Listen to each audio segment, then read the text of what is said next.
Order, Authority, and Obedience. Chapter 9 of Death and Disorder, A History of Modern England, 1485 to 1690 by Ken Macmillan.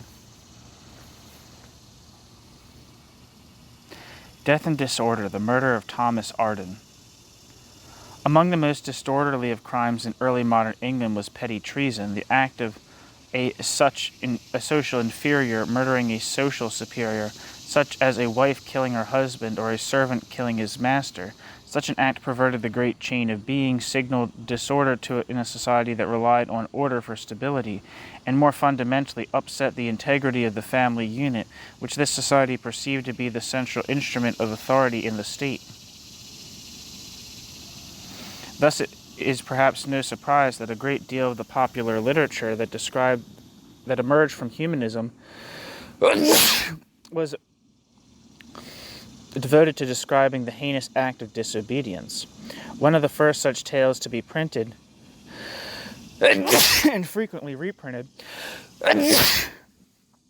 was the murder of Thomas Arden. In 1550, Arden lived with his wife Alice and daughter Margaret at Faversham Abbey, Kent, which had been purchased by Thomas some time after the dissolution of the monasteries. Thomas was a gentleman of good standing in the community, having at some point served as the town's mayor. Alice, whom all sources describe as young and beautiful, began an affair with Richard Mosby, a handsome tailor who frequented the Arden house for business. Their sexual relationship was apparently no secret to Thomas, but he turned a blind eye because of the business opportunities that Alice's family afforded him.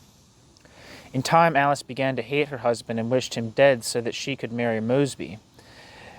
Alice's first attempt to murder Thomas involved purchasing a vial of poison from a painter and mixing it with milk, which she served to Thomas for his breakfast. The taste was off, and Thomas refused to drink more than a sip. Alice became more aggressive in her attempts, involving three men, John Green, George Bradshaw, and Black Will, as confederates. Green was presently involved in a land dispute with Thomas and was happy to rid himself of his adversary. Bradshaw, a goldsmith, and Black Will, a highway robber, quote, as murdering a villain as any in England, end quote, were veteran soldiers who were willing for a fee to commit murder. Thomas's manservant, Michael, was recruited to help so that he could be free to marry. Several failed attempts to murder Thomas followed. One involved Michael leaving the doors of the house open so that Black Will could enter at night and murder Thomas in his sleep. The plan fell apart when Michael feared that the mercenary would murder him as well, so he locked the doors fast, later claiming that Thomas had risen from his bed and locked the doors himself. On the next attempt, Black Will was supposed to attack Thomas as he returned one night from London, but Thomas luckily came into the company of several friends and was not alone when he passed by his would-be murderer. The sources describe at least two more failed attempts. Finally, on St. Valentine's Day in 1551, the group made its final attempt, although the facts over several sources are not entirely consistent. Black Will hid in a parlor closet while the Ardens, Mosby and his sister Cicely, sat down to supper. Afterward, while Arden and Mosby were playing a game of backgammon, Black Will emerged from the closet, placed a handkerchief over Thomas's head, and strangled him. Mosby struck Thomas on the skull with a pressing iron, drew a dagger, and cut Thomas's throat. Then Alice got into the act, stabbing her husband's body 7 or 8 times. Thomas's corpse was carried to a meadow behind the house, where it was expected that the evening snow would cover all evidence. The perpetrators thought that Thomas's murder would be ascribed to a visitor attending the village's Valentine's celebrations. Black Will was paid the sum of £8 for his services, and the remainder of the party returned to the parlor to play games and music. To allay suspicion, they wanted the neighbors to believe that Thomas was alive and well that evening, and that his murder took place some time after the party had ended.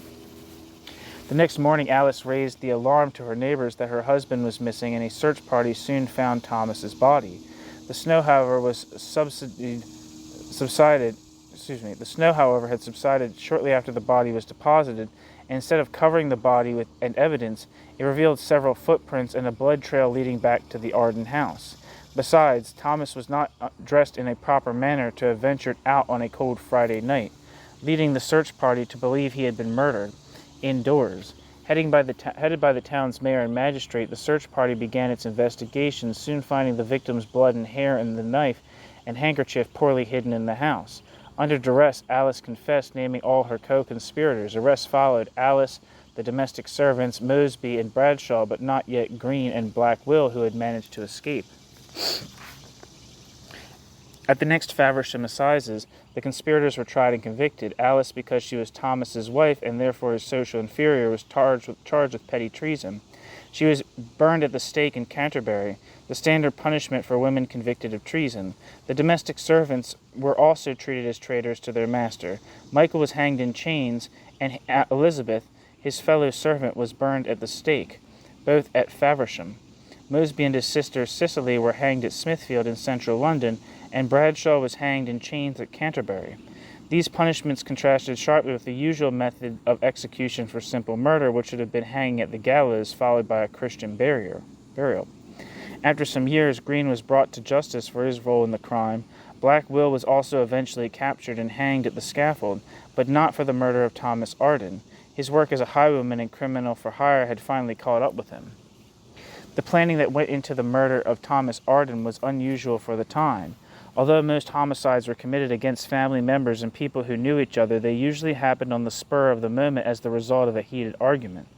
The facts surrounding Arden's murder, with several co-conspirators and multiple failed attempts leading eventually to success, all served to make this case more interesting than a typical Tudor homicide. Indeed, this 1551 case was so unusual that it was described in detail in Holinshed's Chronicles, a late Tudor work, first published in 1577, that William Shakespeare often used as a source for his plays. A play, Arden of Faversham, followed in 1592. Its authorship is unknown, but has been attributed to such famous playwrights as Thomas Kydd and Christopher Marlowe. The story also appeared in the Newgate Calendar in 1780, a biographical collection of famous murders. The death of Thomas Arden, therefore, has been one of the best-known murder cases in Tudor history. Discussion question 9.1. Why do you think the murder of Thomas Arden was repeated so often in the history and literature of the early modern period?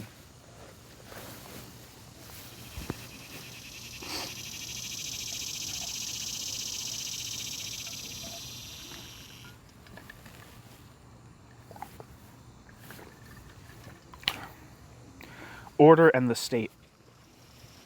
Orderliness, obedience, and respect for authority were expected in all aspects and among all elements of society, from the structured way in which the various stages of life unfolded to the rigid hierarchy of the great chain of being, to moderation in or abstinence from all forms of vice, including gambling, alcohol, swearing, sexual innuendo, and sexual impropriety, to the critical importance of maintaining control within the single most important unit within society, the family. Naturally, given the importance attached to order and obedience and the dangers and chaos that ensued from disorderliness or disobedience, there were numerous instruments of authority within early modern English society. The first instrument of authority was the central government, especially as embodied in the King, Privy Council, and Parliament. We have already seen numerous examples of the state stepping in when riot or rebellion occurred in the Tudor period, such as the Pilgrimage of Grace, the Prayer Book Rebellion, Wyatt's Rebellion, and the Northern Rebellion, most of which were handled swiftly, often with deadly consequences for their participants. These national insurrections and more minor local varieties were sometimes handled by the Lord's Lieutenant, who represented each county, appointments that began in the 1540s. Always members of the peerage, the lieutenants were primarily responsible for maintaining and commanding local militia units during times of war or rebellion. Beyond the ability to assemble temporary forces in times of emergency, however, the Tudor and Stuart state did not have access to the same coercive abilities to maintain order that would become common in later periods, such as standing armies and trained police forces. Historians have referred to this style of government as the, quote, weak state, end quote, model, which was a deliberate effort on the part of the central government to remain bureaucratically small, which reduced strain on limited crown finances and offered minimal oversight of the English peripheries. Instead, the state expected that English subjects and the many lesser office holders charged with controlling the parishes would respect its authority and follow various directives, instructions, and injunctions in the interest of cooperation and maintaining peaceful relations both with the central government and among communities and neighbors. Order and disorder might, for example, be regulated through the use of royal proclamations and declarations issued by the monarch and Privy Council. One particularly well-known example is James I's Book of Sports, published in 1617, which regulated which sports could be played on Sundays and other holy days. Archery and dancing, elite activities, were acceptable. Bear and bull baiting, common activities, were not. Other centralized policies included, for example, who could and could not hunt in royal forests, the penalties associated with religious recusancy, temporary powers given to sheriffs and justices of the peace in times of crisis, the regulation of weights, measures, and food prices, quote, victualling laws, end quote. And literally hundreds more designed to emphasize the authority of the state to maintain and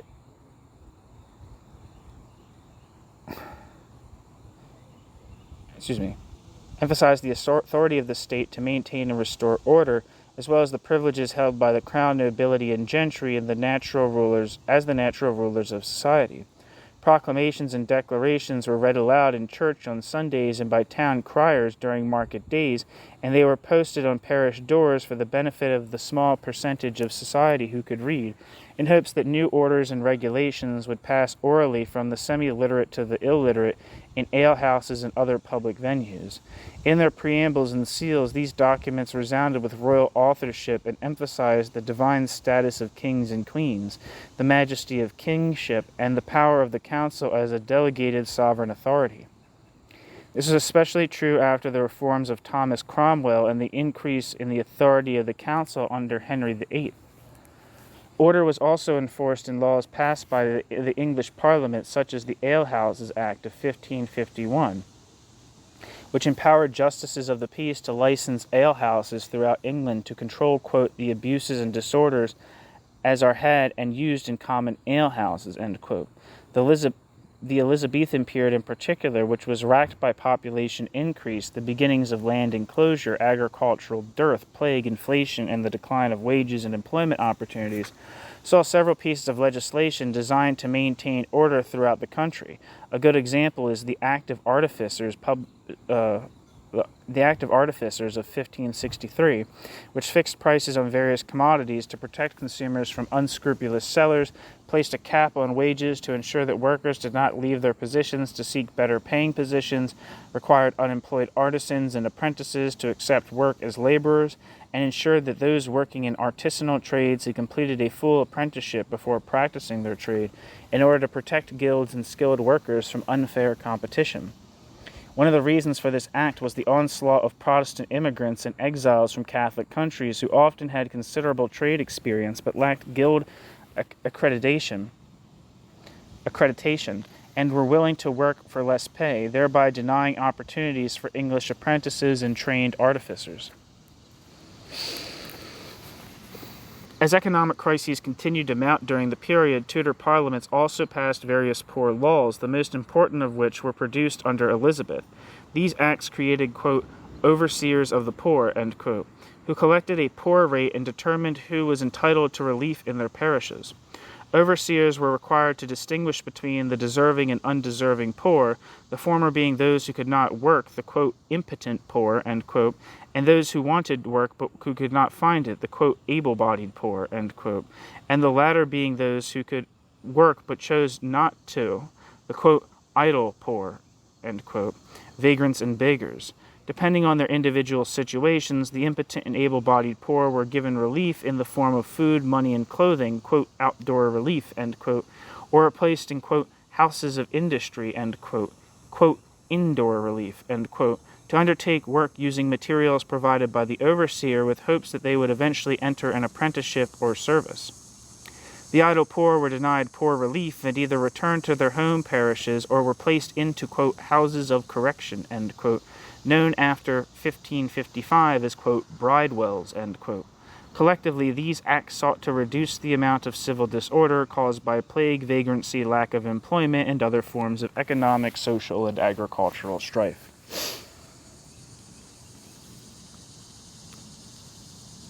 Discussion question 9.2. What do you think were the strengths and weaknesses of the preferred, quote, weak state, end quote, system of government?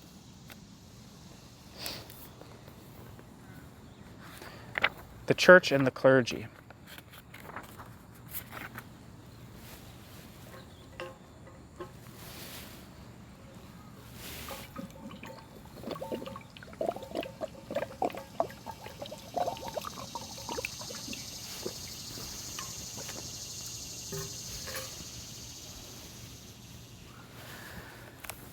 All right. Despite some tumult during the early modern period, the church was also a place where order, authority, and obedience were taught and enforced, emanating from the central authority of the archbishops and bishops and filtering down to the parish level throughout the nation.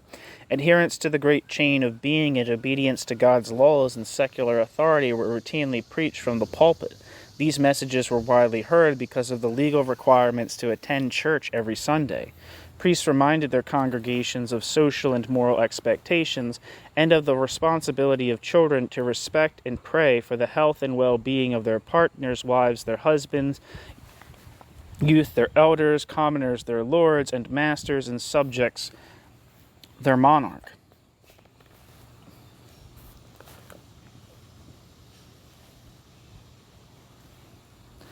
These descriptions of proper moral, sexual, gender, and rank boundaries of behavior were usually accompanied by reminders of the chaos that disorder caused. Priests emphasized disorder's consequences both in the short term, social outcasting, the inversion of God's and nature's laws, and the inexorableness of minor sins turning into major ones, and in the long term, mortal sin leading to criminal conviction, execution, and the sacrifice of everlasting salvation. The Church's official responsibilities at key stages of life, birth, baptism, marriage, and death, also emphasized an orderly and natural progression through one's corporeal existence. Even the organization of seating with the Church was based on orderliness. The rulers sat on cushioned pews at the front. The ruled sat on wooden benches at the back. Men sat closer to the priest than their wives and children. The clergy also, either openly, anonymously, or pseudonymously, produced a wide range of, quote, conduct books, end quote, which emphasized the ideal codes of personal conduct expected of elites, commoners, women, children, parents, and spouses. They also produced various works that exhorted obedience to authorities, such as the Catechism of Alexander Noel, 1563 to 73, the many writings of the prolific William Perkins of 1584 to 1604, and the tellingly titled Homily, an exhortation concerning good order and obedience to rulers and magistrates, published in 1547. These works, which were expounded in church, taught by schoolmasters, and expected to be part of a man's basic instructions to his wife and children, stressed the duty of Christians to honor their superiors and show faith in God's determination of the natural order. Resistance to authority was tantamount to the denial of God's commands and to open rebellion and treason against husbands, fathers, nobles, and the monarch. In some cases, lay individuals undertook the case of writing about ideal Christian lives, thereby reinforcing the Church's teachings. Perhaps the best example is Philip Stubbs' A Crystal Glass for Christian Women, published in 1592, which was a biography of his recently deceased wife. In her short life, abbreviated by the death at the age of 19, Catherine Stubbs had lived, according to her husband of 4 years, a perfectly orderly Christian life. In addition to publishing conduct books, the clergy was also partly responsible, along with numerous other authors who generally preferred to remain anonymous, for publishing literally thousands of small pamphlets, sometimes known as, quote, chapbooks, end quote, and ballads that were produced in London and sold in urban bookshops in rural villages throughout the countryside. In some ways, the opposite of conduct books, the central theme of these pamphlets was the lives and acts of disorderly people, usually those who committed criminal or perverse acts that upset national and local orderliness. Many of these small books, which were typically 4 to 12 pages in length, opened with a biblical analogy before reciting an illustrative case of murder, rape, deception, or depravity, including the unnatural murder of one's parents or children and sexual impropriety such as homosexuality, pedophilia, and prostitution.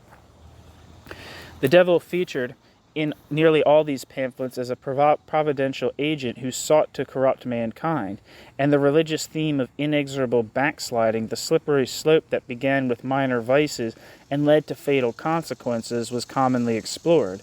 Many of these types of works were produced beginning in 1676 with the official minister, or, quote, ordinary, end quote, of London's Newgate prison, which held many prisoners destined to die at the gallows for their crimes.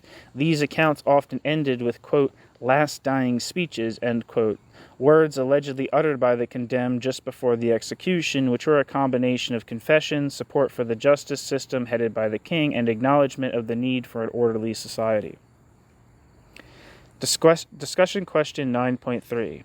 Why do you think clergymen and other pamphlet writers devoted so much of their efforts to describing disorderly or unwanted behavior in society, rather than focusing on examples of orderly or desired behavior?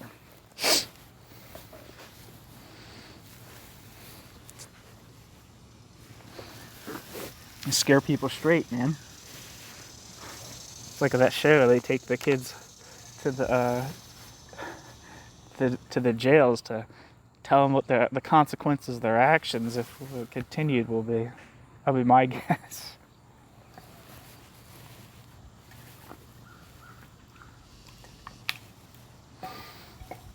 It's the same thing now if you think of like there's things you watched when you were in like elementary school about heroin addicts and things like that. Patriarchy, neighborliness, and community. Although the duty of commoners to obey their superiors and maintain orderly behavior was emphasized in conduct books and pamphlets, so too was the duty of superiors to act humanely, govern wisely, and model appropriate behavior through displays of gravity, dignity, and respectability in all things. Elites who acted outside of these expectations were perceived to have inverted the social order. It is partly for this reason, for example, that Mervyn Touchet, Earl of Castlehaven, was tried by his aristocratic peers in 1631. Castlehaven was accused of committing sodomy with his page, who confessed to the crime and assisting his servants in raping his wife, Anne, although there is also evidence that she manipulated the events to avoid suspicion of committing adultery with one of the servants.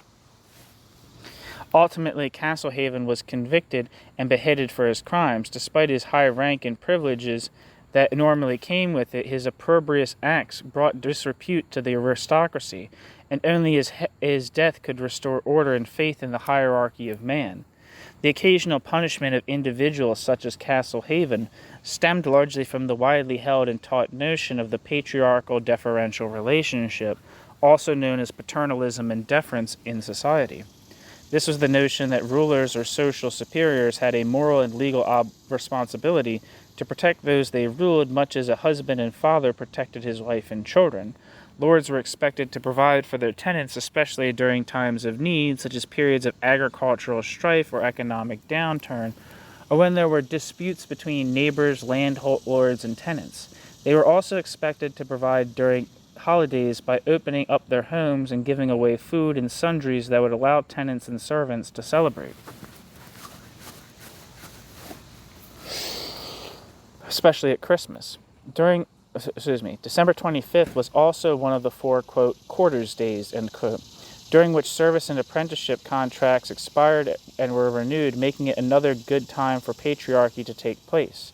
The historical origins of, quote, Boxing Day, end quote, when employers gave gifts to their servants and awarded them with a day off to celebrate with their family and neighbors, dates to the 17th century.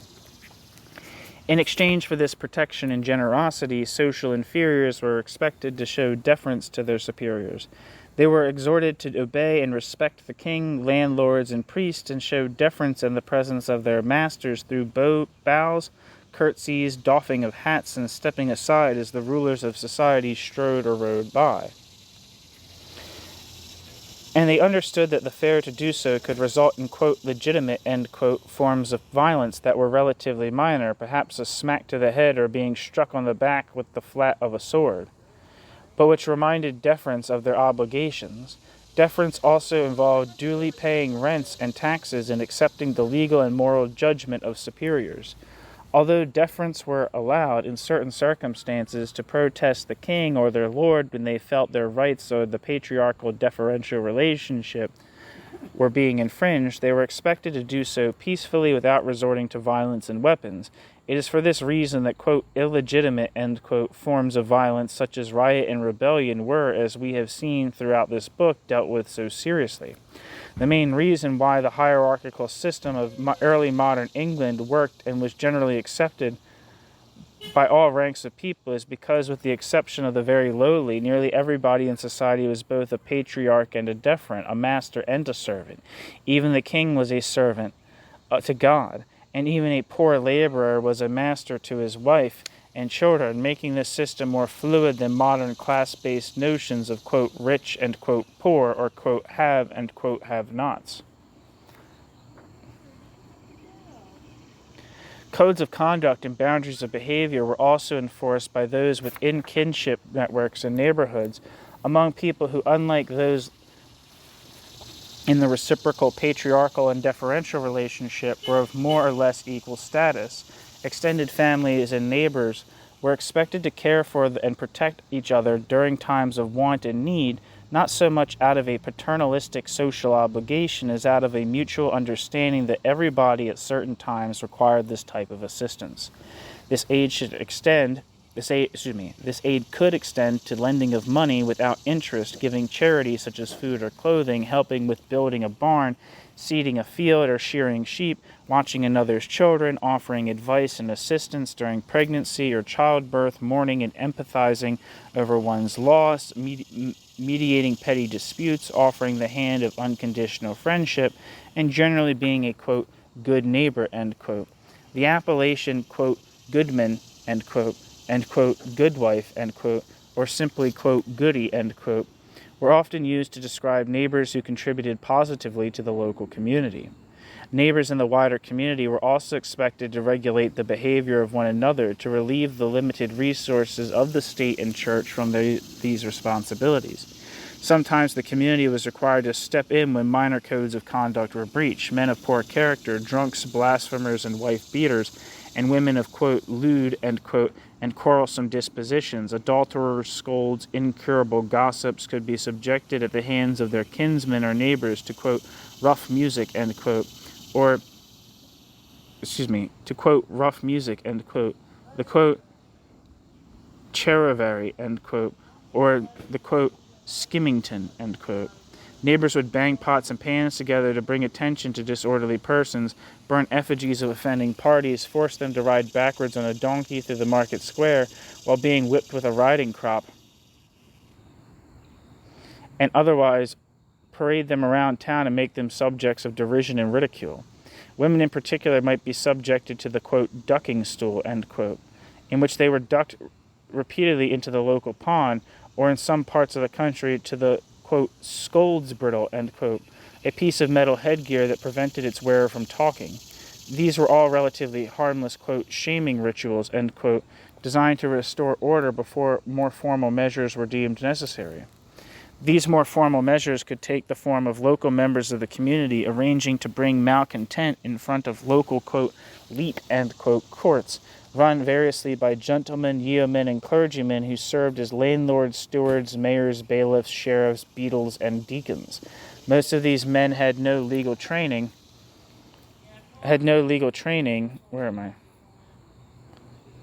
but had considerable experience with local affairs and knew the standards of their community and the boundaries of behavior within which people should operate.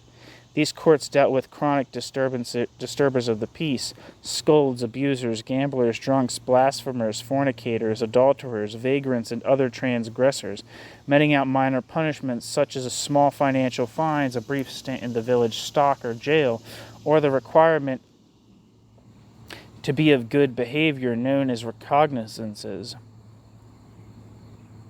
The practice of maintaining local norms and presenting individuals to the leets for punishment also fell to the temporary, part-time, unpaid, and untrained constables or headboroughs.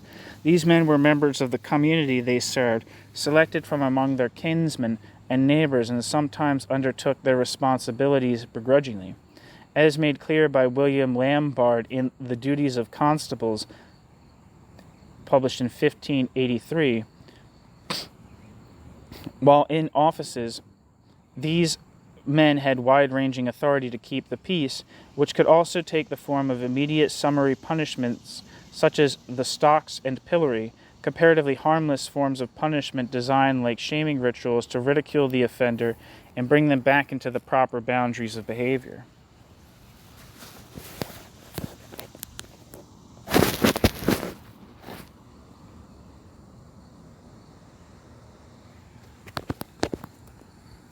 One second.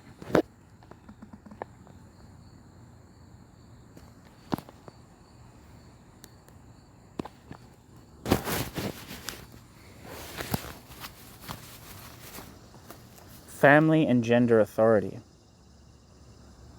At its lowest, yet perhaps most important level, state, church, and community expectations regarding orderliness and strict boundaries of behavior resided in the family unit.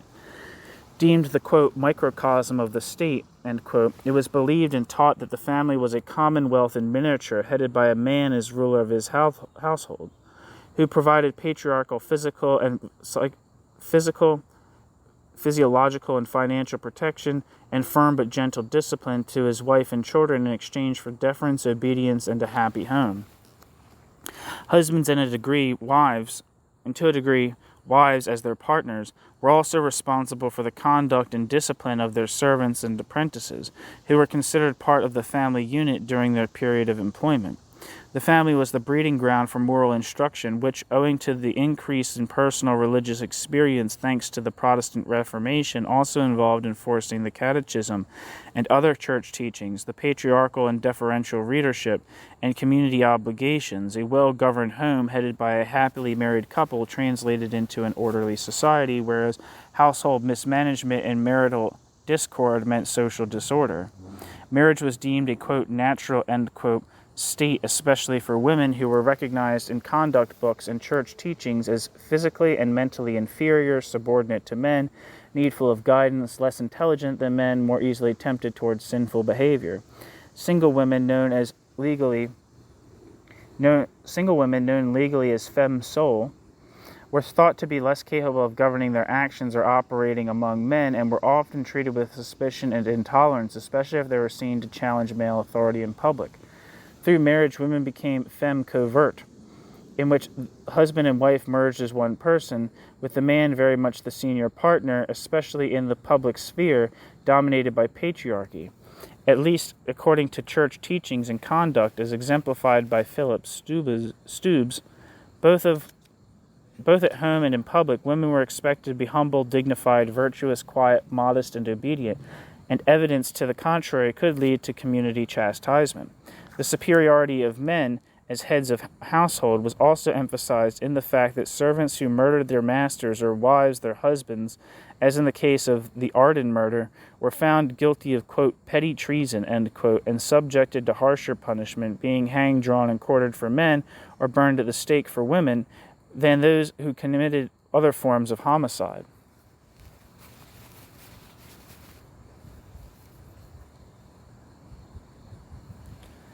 Regardless of the perceived primacy of male authority in the home, both husbands and wives were commonly involved in making decisions for the good of the family unit, worked toward bringing harmony to the home by resolving conflicts, and strive for mutually acceptable and enjoyable sexual relations.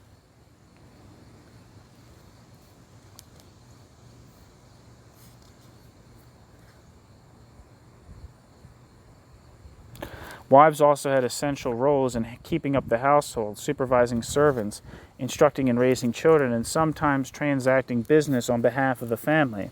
Husbands relied on their wives as helpmeets who undertook many of the labors, cooking and cleaning, salting, pickling and canning, sewing and laundering, etc. That they themselves often lacked the experience to perform. In fact, this type of spousal cooperation was strongly encouraged by the church, such as in clergyman William Gouge's of Domestical Duties, published in 1622, which stressed the, quote, mutual, end quote, relations of spouses who were, quote, fellows and partners, end quote. If marriages sometimes fell into discord, which was inevitable, provided that such bouts were occasional or remained within the confines of the family home and did not scandalize the community nor jeopardize the natural order of things, neighbors remained tolerant. Otherwise, the community was forced to get involved. Of course, many women have operated outside of official expectations. Those of rank held a higher social position than most male commoners and were treated with deference. These included Henry VIII's daughters, Mary and Elizabeth, who became regnant queens, and also many other ladies and gentlewomen whose fathers and husbands held status in society. These high-ranking women were treated out of the respect for their position, ancestry, or marital title, with largely the same level of respect that their male counterparts enjoyed. Common adult women who were single, which, given that a majority of English society at any given time was female, was a moral condition, could enter into contracts, buy and sell land, engage in mercantile and other employment opportunities, sometimes including apprenticeships, and initiate legal proceedings. Provided that these women went about their business with an understanding of the patriarchal society in which they lived and worked, accepted their status as the, quote, weaker vessel, end quote, did not actively seek to invert the proper order of things through quarrelsome or contentious behavior, and did not partake in vices, sexual or otherwise, that might earn censure. They were perfectly welcome as productive members and active agents in English society.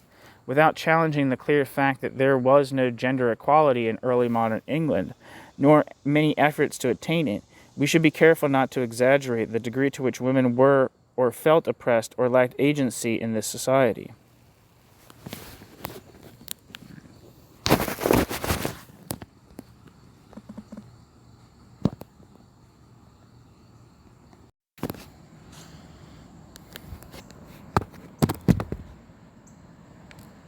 Justices and magistrates. Taken together, the authority exercised by patriarchs, neighbors, constables, husbands, and fathers was all associated with ensuring orderliness and obedience in local communities. These various measures had the advantage of allowing individual communities to express and maintain their internal norms, which were often quite different throughout the country and in some cases deviated from the expectations of the centralized authorities representing the state and the church. This distinction between the center and the periphery has been referred to by Keith Wrightson as, quote, two concepts of order, end quote, which was based on the discretionary application of the law at the local level for the primary purpose of restoring order, even if this meant disregarding the national rule of law. This discretion allowed participants in the system, which, as we have seen, involved many members of the community, to believe the law worked for them rather than against them. It was also necessary at times for the, quote, weak, end quote, state to assert its authority, especially when the local community was either too lax or too zealous in its treatment of disorderly persons, or when certain people committed acts that required harsher punishment than members of the local communities were able to exercise. In such instances, officials working on behalf of the crown got involved and meted out justice in the name of the king or queen. The responsibility of administering royal justice fell first and foremost to local justices of the peace, always members of the gentry. These members were named annually to the Commission of the Peace, a list that was compiled by the Lord Chancellor based on the advice of various ranking individuals in the realm, such as judges, privy councillors, bishops, Lord Lieutenant, and courtiers. Not all gentlemen were appointed. They needed to be able of both body and mind, with sound judgment and good reputation in their communities. They also needed to have sufficient wealth in order to perform their duties, because, like members of Parliament and numerous other office holders, they did not receive a salary for their services. Many justices of the peace served for decades, provided there was no reason for their names to be removed from the commission as a result of incompetence. Their failure to conform to instructions from the central government, or their known disapproval of religious reforms or changes in monarchs. Depending on its physical size and population, each country might have several dozen justices of the peace at a time. They were a visible and natural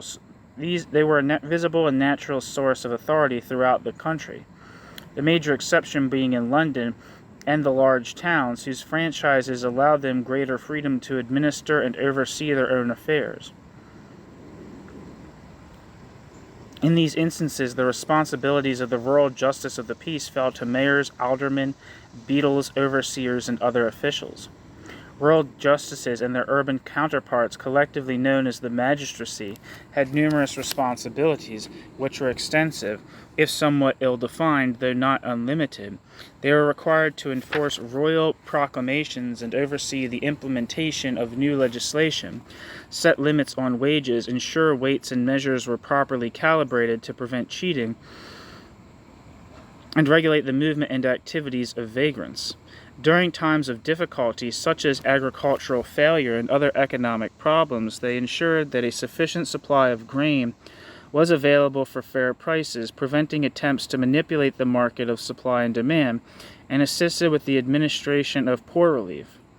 During times of plague, they were responsible for ensuring that the inflicted were quarantined, and the dead were buried, to limit the spread of the disease and to restore order.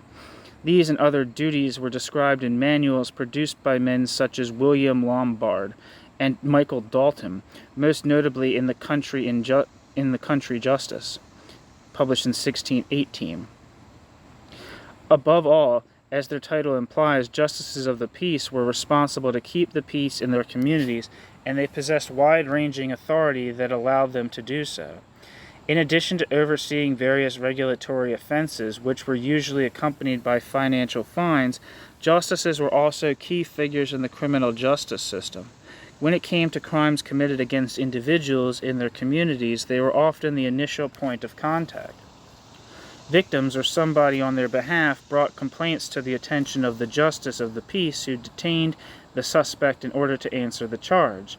Often this was a simple case of arresting a specific individual against whom a complaint had been made, because in most cases crimes were of a highly personal and opportunistic nature, and the accused was known to the community. At other times, aided by coroners, sheriffs, bailiffs, constables, and members of the local community, justices of the peace went to great lengths to solve crimes committed by unknown persons, especially those of a serious nature, such as rape, arson, theft, and murder, all of which were technically capital felonies subject to sentence of death upon conviction.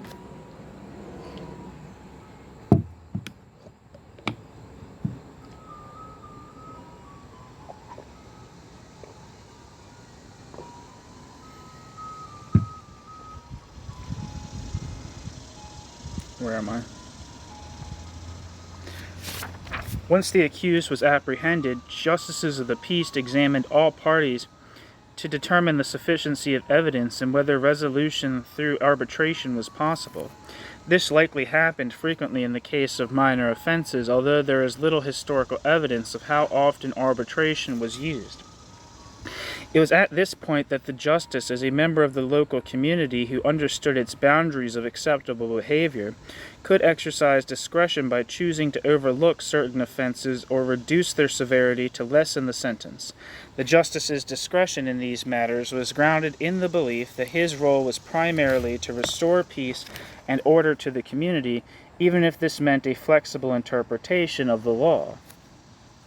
If it was determined that the case needed to go to trial, the justice of the peace, guided by instructional manuals, assembled the facts in a dossier, took confessions and witnessed depositions, drew up a formal indictment indicating the charges, took a recognizance to allow the accused his freedom, and under strict instructions to be of good behavior, or if the offense was particularly serious or the accused a stranger to the community, ordered the accused into the custody of the town jailer pending a trial.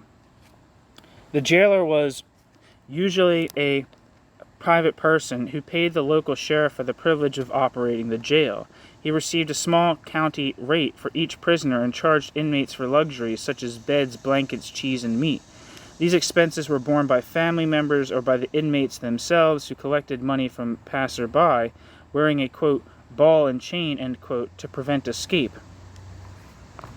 Outside the jail, inmates in jail for more than a few weeks might succumb to jail fever, typhus, owing to the inadequate diet, overcrowding, and unsanitary conditions.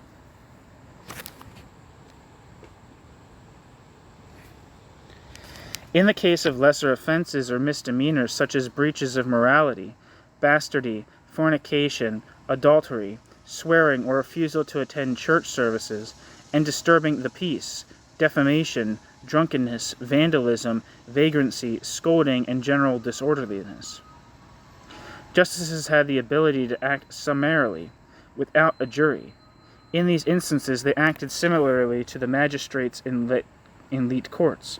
Jurisdictions that in rural areas by the early 17th century had largely been replaced by individual justices of the peace, sitting in petty sessions as needed.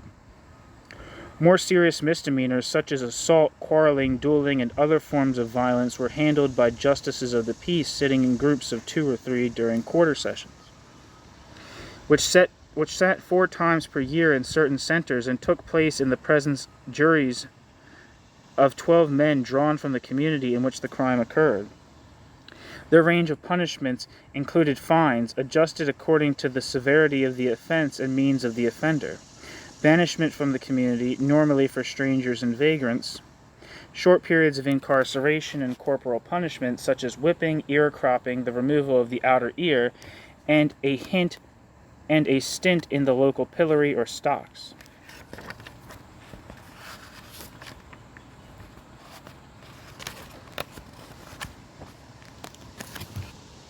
Assizes and executions.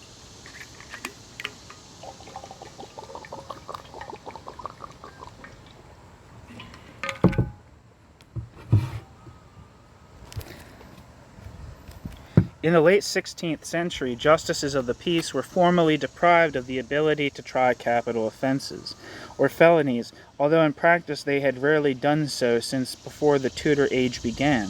Felonies included serious crimes against the body or property of the king's subjects, including all forms of homicide, theft above 1 shilling, sexual assault, major economic crimes such as forgery and coin clipping, riot, treasure, and witchcraft.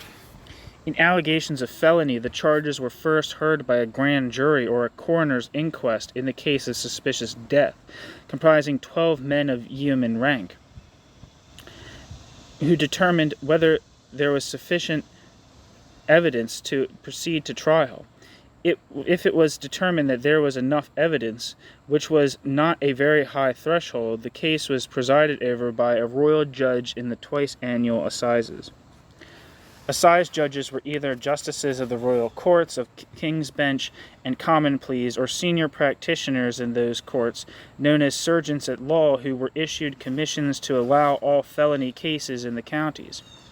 12 judges traveled in groups of 2 throughout the countryside and in the early spring and late summer to approximately 75 towns. The arrival of such august royal officials reminded the community of the primacy of national over local interests and emphasized the ultimate power of the state to make life and death decisions about local malefactors. Those who refused to plead guilty or not guilty before the justices, and in so doing, challenged the court's authority, were ordered to suffer pena forte et dure. I don't know what that means. This practice described in Chapter 4 was used numerous times in the early modern period. Trials were hasty affairs, commonly occurring within a matter of minutes, in which testimony was quickly gathered from victims, witnesses, and the accused, and perhaps also the justice of the peace, coroner, and constable. Although lawyers occasionally presented cases involving wealthy clients, lawyers had very prescribed roles, and most trials did not include lawyers throughout the Tudor and Stuart period. Because judges could not technically command a certain verdict, juries had considerable leeway. In theory, juries heard the evidence and pronounced their verdicts based on the elements needed to be proven for a particular charge, but there is plenty of evidence that, in practice, their decision was based on a variety of factors. This might include the character or demeanor of the accused or victim, the degree of violence present in the criminal act, and the extent to which the community was scandalized by the behavior of the accused. The accused might be found not guilty, in which case he was free to go, guilty of a lesser offense which is likely to reduce the severity of the sentence, or guilty of the charge in the indictment. Overall, about 60% of those accused were convicted, which shows that juries took their responsibilities seriously and were neither too lenient nor too harsh. The percentage of those executed, however, was far lower. For all but the most serious felonies, among which were murder, arson, rape, treason, and burglary, convicted criminals were able to claim, quote, benefit of clergy, end quote, a medieval tradition that involved reading a biblical psalm, being branded on the thumb, and receiving a lesser sentence such as whipping. Other convicts might be given a reprieve from the bench pending a pardon from the king, which allowed judges to mitigate jury overzealousness, or could be placed into military service during times of war.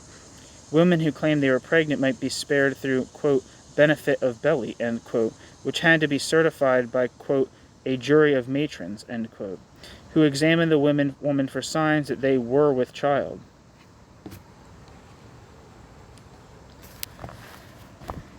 Despite these frequent displays of mercy, which served as further proof that the law was designed to work for rather than against English subjects, about 25% of those convicted of felonies were executed. To a modern eye, this probably seems like a high percentage. The English state and people often analogize society to a human body, in which the offending part needed to be removed to allow the remainder to heal and restore order. More practically, early modern English society did not have the centralized mechanisms required to place a dangerous criminal into long-term imprisonment, which meant that at this time death was seen as the only means to remove the offender from civil society. Most executions were performed by the county sheriff or town executioner in a public area, such as the town square, on their temporary or permanent gallows, in the presence of many members of the local community. It was believed that order could be best maintained and restored through this public viewing of executions, which were accompanied by, quote, last dying speeches, end quote, that often reminded the audience to be law-abiding and orderly.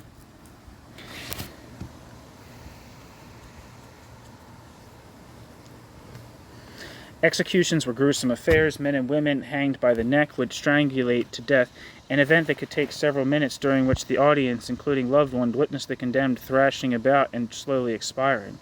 Women convicted of treason against their husbands or the crown were burned at the stake, sometimes having first been strangulated into unconsciousness. Treasonous men, including many who took part in the riots discussed in earlier chapters, were hanged into senselessness, cut down and stretched out with ropes, emasculated and eviscerated. This, while his genitals and intestines burned to ash in a fire, the condemned was finally beheaded. His body quartered and the pieces displayed at the entrance gates to the towns, which were normally enclosed by walls as a warning to others. The practice was known as drawing and quartering. Men and women of noble status, such as Thomas More, Anne Boleyn, Charles I, were beheaded, often at the Tower of London. In London, executions took place multiple times each year at Tyburn Tree, permanent gallows located in the present location of Marble Arch in the northeast corner of Hyde Park. Capital punishment and displays of mercy served as the ultimate form of authority exercised by the English government in the name of maintaining and restoring order. Indeed, these 2 centuries saw the peak period of criminal executions in all of English history. Executions in England began to decline significantly beginning about 1690. This was caused by the introduction of lawyers into criminal trials, greater political and religious stability that saw a decrease in incidents of riot and rebellion, and the new reliance on non-capital forms of punishment, such as the formal introduction of criminal transportation to the Americas in the early 18th century. Before this transition, however, state demands for order and public displays of death were inextricably linked in early modern England.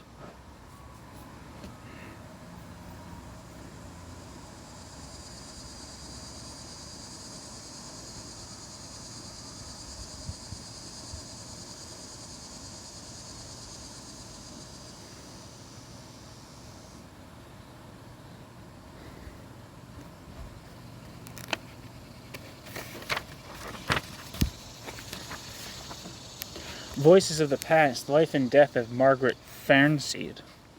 All people in early modern England were expected to operate within strict boundaries of behavior. Deference to authority, sexual propriety, and moral conduct were expected, especially of married women whose behavior within the community and family needed to meet the highest standards of orderliness and virtue. Authors of pamphlet literature often wrote about women who operated outside of these expectations, partly as a reminder of proper behavior, and partly to shock and titillate their readers. The following tale of Margaret Fernseed is notable because, although there was little evidence that Fernseed murdered her husband, her disorderly lifestyle and reputation for being an outspoken woman and intemperate wife demanded that the court find her guilty in order to make an example of her.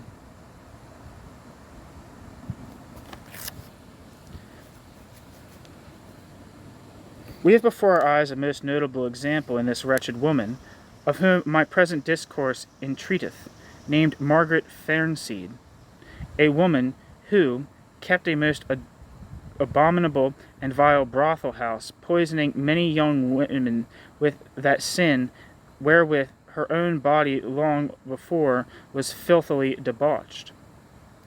From this house at the Iron Gate she was married unto one Anthony Fernseed, a tailor dwelling in Duck Lane, but keeping a shop upon Addle Hill near Carter Lane. This Anthony was amongst his neighbors reputed to be both sober and of very good conversation. Now it happens that some few months ago, in the fields of Peckham near London, there was found a man slain having his throat cut, a knife in his hand, gold rings upon his fingers, and 40 shillings of money in his purse. His wounds of so long continuance that it was not only corrupted, but there were also maggots, or such like filthy worms, engendered therein, which gave testimony to the beholders that he had not slain himself in that place, as well because the place was free from such a spectacle the day before, as also that such corruption could not proceed from a present slaughter. Again, that the person slain no man knew, both because his physiognomy, head shape, was altered in his death, and because his acquaintance was little or none in those parts about Peckham. In the end, searching his pockets and other parts of his apparel, certain discreet persons of Peckham sent to London to Duck Lane, and inquiring for the house of one Anthony Fernseed, delivered to his wife the disaster and mischance which had befallen her husband, which her hardened heart received not as a message of sorrow, neither did the grudging of an afflicted countenance gall her remembrance, but as if it had been the report of some ordinary or vulgar news. She embraced it with an irrespective neglect and carelessness, yet to observe a customary fashion, or, as the proverb is, to carry a candle before the devil, she prepares herself and her servant in all haste to go to Peckham to behold her husband. So she and her boy came where the body was, where more for all of the magistrate than any terror she felt. She made many sour faces, but the dryness of her brain would suffer no moisture to descend into her eyes. Many questions were asked for, to which she answered with such constancy that no suspicion could be grounded against her. Then was her boy taken and examined, who delivered, revealed, the abomination of her life, and that since her marriage with his master she had lived in all disquietness, rage, and distemperament, often threatening his life and contriving plots for his destruction, that she had, ever since her marriage, in most public and notorious manner, maintained a young man with whom, in his view, she had often committed adultery, that the same young man, since his master's loss, was fled he knew not whither, and that his mistress had even then, before the message of his master's death, sold all his goods, as he supposed, to fly also after him whom she loved. All these speeches were not only seconded, but almost approved by some of her neighbors, which lived near her, insomuch as she was the second time taken into a more strict examination, wherein, albeit she could not deny any of her general assertions, yet touching the death of her husband, she forswore and renounced the fact or practice thereof to be hers. In the end, by authority of justice, she was committed to the White Lion in Southwark, during the time of which imprisonment till her time of trial, thinking to outface truth with boldness and sin with impudence, she continued in all her examinations taken before several judges in her former denials, and whereas the rod of imprisonment laid upon others is received as a gentle correction whereby to look into themselves, it was to her rather the bellows of indignation than a temperer to patience, rather a kind of frenzy than a cooler of fury, and rather a provoker to evil than a persuader of good to goodness. For she was seldom found to be in charity with any of her fellow prisoners, nor at any time in quiet with herself, rather a provoker than an appealer of dissensions, given to much swearing, scarce praying, but continually scolding, so that she was as hateful to all them that dealt with her in that her last home, the prison, as she was to people of honest conversation, having deserved the name of bawd, madam, while she lived abroad.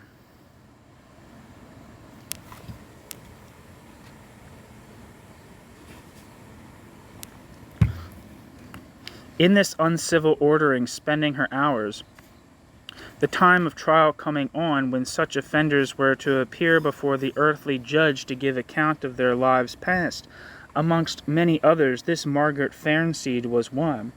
At the assizes last, according to the order of law, she was indicted and arraigned, the purpose of which indictment was to have practiced the murder of her late husband, Anthony Fernseed. To the indictment she pleaded not guilty, putting her cause to God and the country, which were a credible jury panelled, and had there made their personal appearance for that purpose. Then were these several witnesses produced against her, namely of the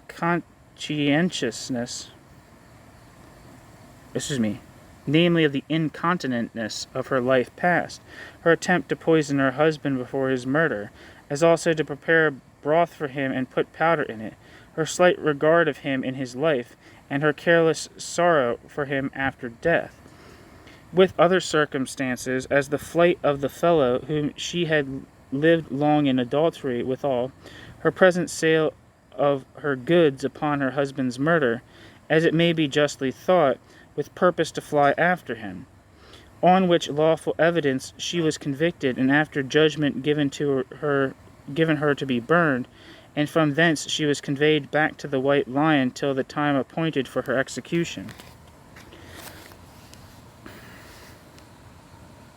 On Monday, being the last of February, she had notice given her that in the afternoon she must suffer death, and a preacher commended unto her to instruct her for her soul's health, who labored much with her for the confession of the fact that she still obstinately denied, but made great show of repentance for her life past, so that about 2 o'clock in the afternoon she was stripped of her ordinary wearing apparel, and upon her own smock put a kirtle of canvas pitched clean through.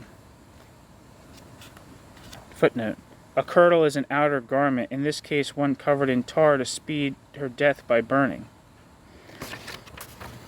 over which she did wear a little white, over which she did wear a white sheet, and so was by the keeper delivered to the sheriff, on each hand a woman leading her, and the preacher going before her. Being come to the place of execution, both before and after her fastening to the stake, with godly exhortations, he admonished her that now is the minute she would confess that fact for which she was now ready to suffer, which she denying, the reeds were planted about, unto which fire being given, she was presently dead. Source: Anonymous. The arraignment and burning of Margaret Fernseed. Discussion question 9.5. In what ways did Margaret Fernseed upset the boundaries of behavior that were generally tolerated within early modern English society?